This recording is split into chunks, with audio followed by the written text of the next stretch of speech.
प्रिय विद्यार्थियों, आपका अपने YouTube चैनल पर आपका स्वागत है। इस क्लास में हम BA प्रथम वर्ष के जो टॉपिक हैं हितोपदेश मित्र लाभ, जिसमें पशु पक्षियों की कहानियों के माध्यम से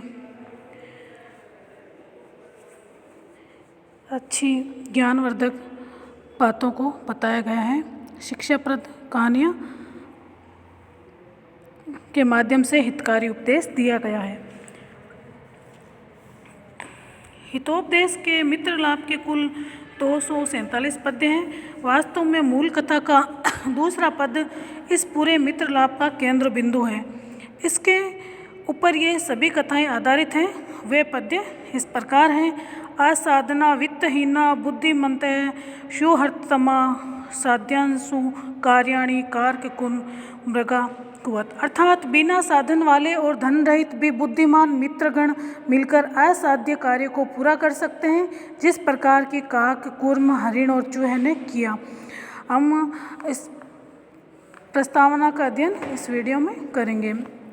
सिद्धि साध्य सतामस्तु प्रसादत से दुर्जटे जानवी फेन लेखेव यन मूर्धनि शशि ने कला।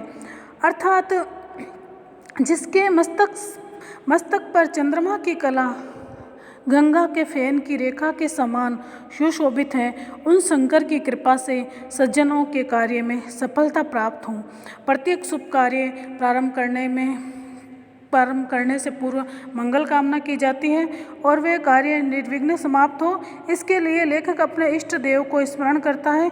यहाँ पर श्री नारायण पंडित अपने आराध्य देव शिव की स्तुति करते हुए अपनी रचना से आनंद समाप्त होने के उद्देश्य से इनकी प्रसन्नता चाह रहे हैं। भारतीय संस्कृति में भगवान शिव का महत्वपूर्ण स्थान है। ये त्रिदेवों अर्थात ब्रह्मा, विष्णु और महेश में से एक माने जाते हैं। शिव के संबंध में अनेकों पौराणिक आख्यान हैं जो अनेक उनके विशेषणों द्वारा स्वतः अभिव्यक्त होते हैं। शिव जटाजूट धारण करते हैं, उनको दुर्जटे कहा गया है। गंगा को जाह्नवी भी कहते हैं क्योंकि इसे जहनु ऋषि की पुत्री माना जाता है। जब कपिल ऋषि के श्राप से सागर के 60,000 पुत्र भस्म हो गए, तब उनका उद्धार करने के लिए भागीरथ गंगा को पृथ्वी पर लाए। भागीरथ ने तप किया और स्वर्ग से गंगा महादेव जी की जटाओं में आकर गिरी। इस प्रकार दूसरे श्लोक में इसमें मंगलाचरण के अनंतर इस पद्य में प्रस्तुत ग्रंथ हितोपदेश की उपयोगिता को बताया गया है। श्रुतो हितोपदेश अयम पाटवम संस्कृतो उक्तिषु वाचाम सर्वत्र वैचित्रम नीति विद्याम ददाति च।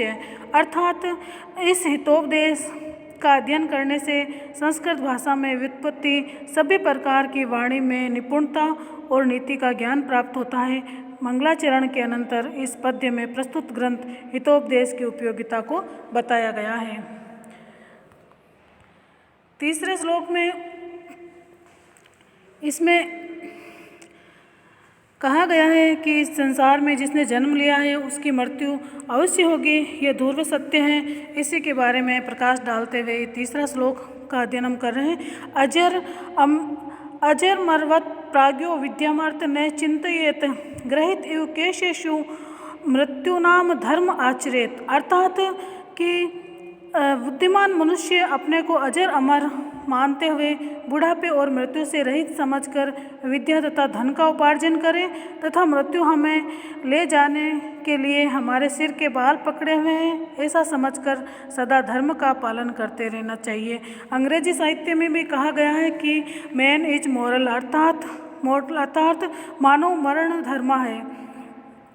मैन इज मॉर्टल अर्थात मानव मरण धर्मा है। इस संसार में जिसने जन्म लिया है उसकी मृत्यु भी अवश्य होगी, यह एक ध्रुव सत्य है। परंतु इसका आशय यह नहीं कि प्राणी सदा निराशा के वातावरण में ही गिरा रहे, किसी भी प्रकार का उद्यम न करे। आत्मा अमर है और पुनर्जन्म निश्चित है, अतः किसी को भी हताश होने की आवश्यकता नहीं है। मृत्यु कोई भयंकर वस्तु नहीं है, अपितु जीवन का दूसरा रूप है। संसार के प्राणी मरे नहीं तो नए प्राणी कहाँ से आए। अतः भारतीय संस्कृति के अनुसार जीवन और मृत्यु एक सिक्के के दो पहलू हैं। अतः हमें विद्या और धन के विषय में किसी प्रकार का चिंतन नहीं करना चाहिए, मानो हम अजर और अमर हो। धारणात् धर्म मिथ्या हो के अनुसार धर्म उसे कहते हैं जो मनुष्य को धारण करता है। इस लोक जिसके करने से इस लोक में अभ्युदय हो और परलोक में मोक्ष की प्राप्ति हो, उसे धर्म कहते हैं।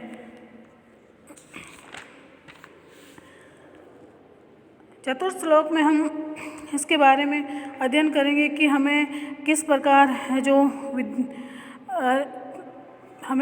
किस प्रकार से पदार्थों को जो स्थूल पदार्थों की भांति जल जाने वाले, गीले हो जाने, टूट जाने आदि के द्वारा जो विनाश को प्राप्त होते हैं, परंतु विद्या के बारे में बताया गया है कि किस प्रकार सारे द्रव्य नष्ट हो जाते हैं, लेकिन विद्या एक ऐसा धन है जो दिनों दिन प्रगति करती जाती है, बढ़ती जाती है। सर्व द्रव्येषु विद्येव द्रव्य माहुर अनुत्तम, अर्थात सभी धनों में विद्या धन सबसे श्रेष्ठ है।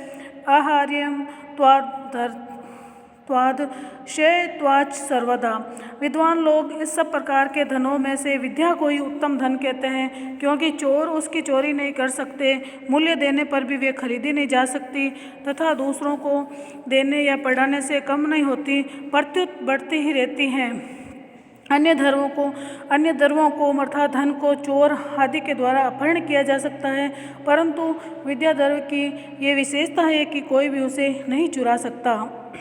सरस्वती के भंडार की बड़ी अपूर्व बात, जो खर्चे त्यों त्यों बढ़े, बिन खर्चे घट जात, संयोजयति विद्येव नीच गा पर नरम शरीर समुद्र दूरदर्श नरपम भाग्यम मतः परम, अर्थात कि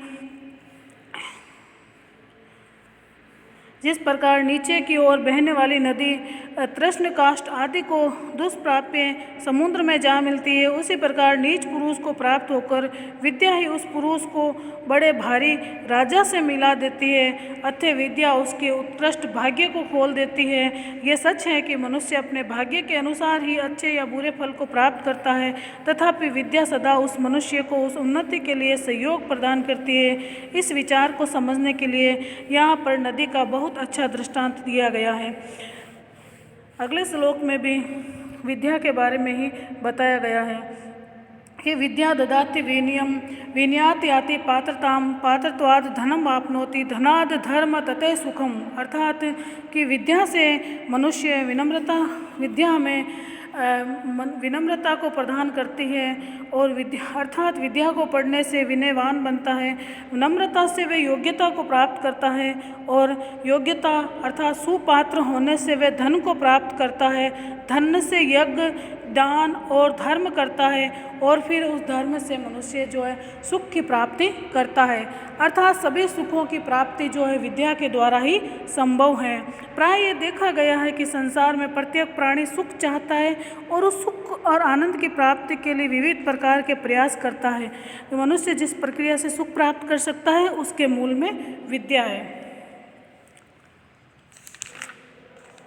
अगले श्लोक में भी विद्या के बारे में ही बताया गया है, अर्थात विद्या शास्त्र च देव विद्ये प्रति प्रत्यय अध्याहस्या वर्धत्व द्वितीय सदा, अर्थात शस्त्र ज्ञान और शास्त्र ज्ञान के रूप में विद्या होती है। ये दोनों प्रकार की विद्याएं प्राप्ति या उपलब्धि के लिए होती हैं, क्योंकि उस दुर्बल अवस्था में शस्त्र विद्या से अपनी रक्षा या विजय आदि कार्य नहीं किए जा सकते। अतः ये दूसरी शास्त्र विद्या सदा आदर की दृष्टि से देखी जाती है। ये सबल या निर्बल सभी अवस्थाओं में सुख देती है। इस पद्य में पूर्व में ये बताया गया है, संसार के सब धर्मों में विद्या सर्वश्रेष्ठ है। यहाँ विद्या के दो भेद बताकर इस तथ्य का प्रतिपादन किया जा रहा है कि शस्त्र विद्या यह हथियार चलाने की जो कला है वो शस्त्र विद्या या विविध प्रकार के बौद्धिक ज्ञानों में शास्त्र विद्या को प्रशस्त माना गया है। यद्यपि इन दोनों विद्याओं से मनुष्य की अभिष्ट सिद्धि होती है, तथापि उम्र की वृद्धि के साथ साथ शस्त्र ज्ञान की अपेक्षा शास्त्र ज्ञान का सम्मान अधिक होता जाता है। अगले श्लोक में बताया गया है कि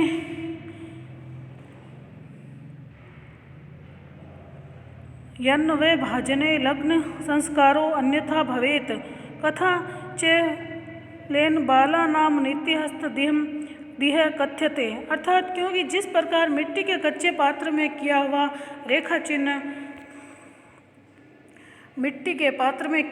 रेखा चिन्ह आदि कलात्मक संस्कार उसके पकाए जाने पर मिट नहीं सकता, उसी प्रकार कोमल बुद्धि वाले बालकों को अनेक कथाओं के बहाने से इस ग्रंथ में नीति का उपदेश दिया जाएगा। इस पद्य में आए बाला नाम शब्द का तात्पर्य पहली बार संस्कृत भाषा को सीखने के अभिलाषी व्यक्तियों से हैं। हितोपदेश की ये कथाएं वस्तुतः पंचतंत्र से ली गई है। पंचतंत्र के लेखक विष्णु शर्मा है। अतः उपयुक्त श्लोक का आशय यह है कि बालकों का हृदय कच्ची मिट्टी के पात्र के समान निर्मल होता है। जिस प्रकार कच्ची मिट्टी पर भी खींची हुई लकीरें जो उसको पकाने पर भी नष्ट नहीं होती, वैसे इन बच्चों को इस बालकों के निर्मल अंतःकरण में दिए उपदेश जो है वो समाप्त नहीं होते।